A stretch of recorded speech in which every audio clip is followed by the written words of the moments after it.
श्री दुर्गाय नमः। बोलिए श्री नव दुर्गा मैया की जय।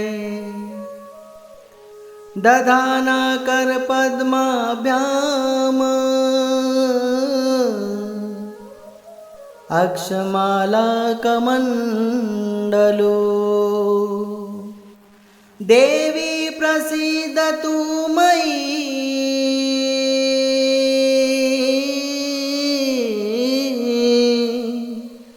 ब्रह्मचारिण्यनुत्तमा।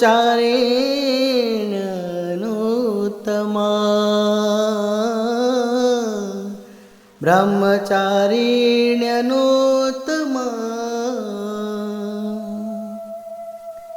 भाव: जिनके एक हाथ में अक्षमाला है और दूसरे हाथ में कमंडल धारण किया हुआ है, ऐसी उत्तम ब्रह्मचारिणी स्वरूपा माँ दुर्गा मुझ पर कृपा करे।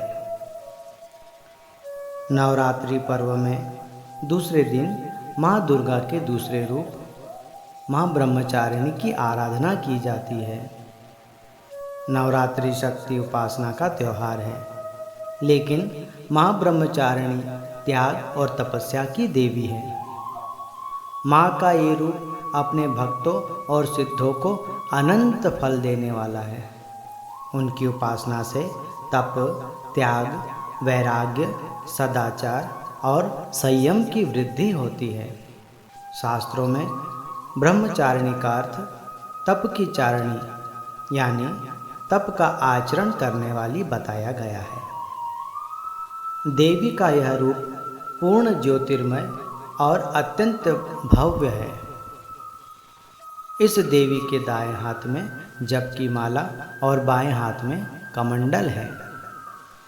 माँ ब्रह्मचारिणी को गुड़हल और कमल का फूल अत्यंत प्रिय है, इसलिए इनकी पूजा के दौरान इन्हीं फूलों को देवी माँ के चरणों में अर्पित करें।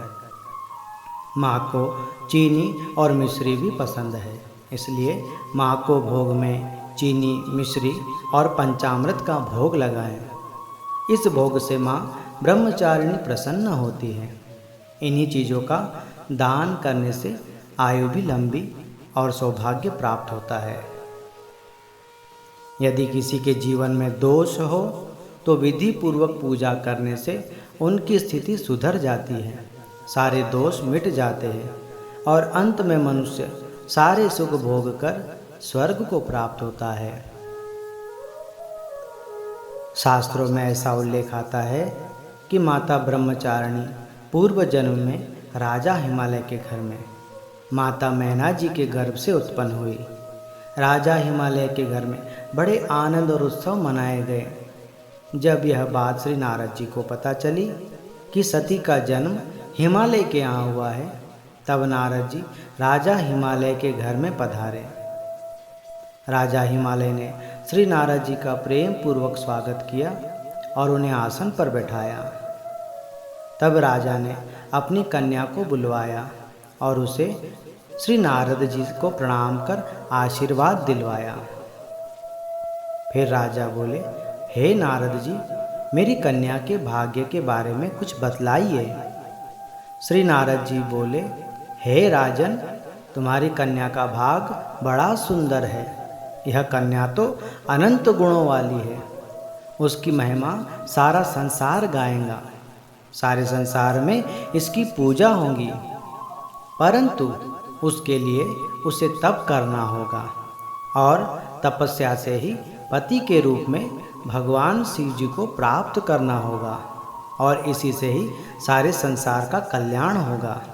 हे राजन, अब तुम निश्चिंत हो जाओ। प्रभु की कृपा से सब अच्छा ही होगा।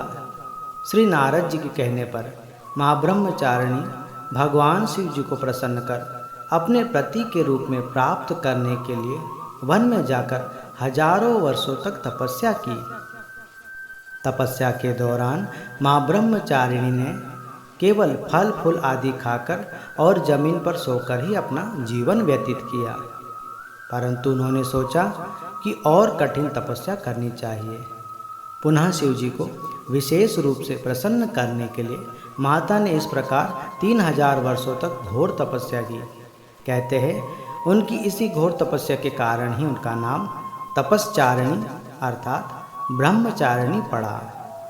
वृक्षों से गिरे हुए बिल्व पत्र और सूखे पत्तों को खाकर ही कठिन तपस्या की। इसके बाद तो उन्होंने सूखे बिल्व पत्र आदि भी खाना छोड़ दिया। कई हजार वर्षों तक निर्जल और निराहार रहकर तपस्या करती रहे। सूखे पत्तों को खाना छोड़ देने के कारण ही उनका नाम अपर्णा पड़ गया। तपस्या के दौरान उन्होंने कई कष्ट सहे। खुले आसमान में उन्होंने न धूप की चिंता की, न ही वर्षा की और न ही ठंड की चिंता की। बस वे निरंतर भगवान शिव की आराधना में ही डूबी रही। इस कठिन तपस्या के कारण उनका शरीर बेहद दुर्बल और एकदम क्षीण हो गया था। तब आश्चर्यचकित हो सारे देवी देवता, ऋषि, सिद्धगण, मुनि सभी ने ब्रह्मचारिणी की तपस्या की बहुत प्रशंसा की। उनकी कठोर तपस्या की सराहना की और उनसे आग्रह करते हुए कहा, हे देवी, आज तक किसी ने भी इस तरह की कठोर तपस्या नहीं की। हे देवी, अब आप निश्चिंत हो जाइए, आपकी मनोकामना अवश्य पूर्ण होगी और भगवान शिव जी आपको अपनी पत्नी के रूप में स्वीकार करेंगे। अब आप तपस्या को त्याग दीजिए और घर को लौट जाइए। बोलिए श्री ब्रह्मचारिणी मैया की जय। बोलिए श्री नवदुर्गा मैया की जय।